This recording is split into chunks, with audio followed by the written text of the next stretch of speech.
Hallo, agus fáilte go Naidheachdan Neònach. Príomhscéalach an Naidheachdan Neònach ha fed anis irtai a hukal amacha Brochan.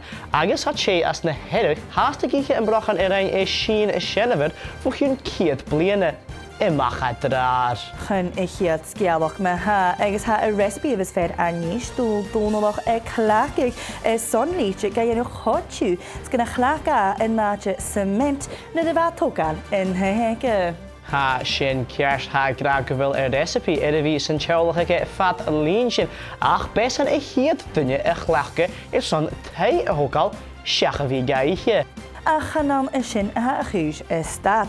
Hoe da kuach go lekin in heir fas go flagach skinne stikke at dhasias le sirap.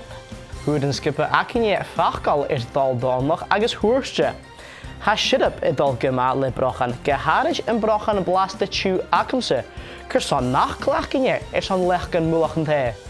Chynne na scialach me ha agus hat sé as na herich ma ddi varstein haast ik hi lichte in an sin sinna wat bhuichin ciad blianna y macha drad.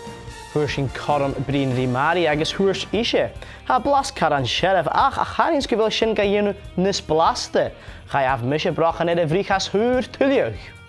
Sy'n agu me ha Naidheachdan Neònach.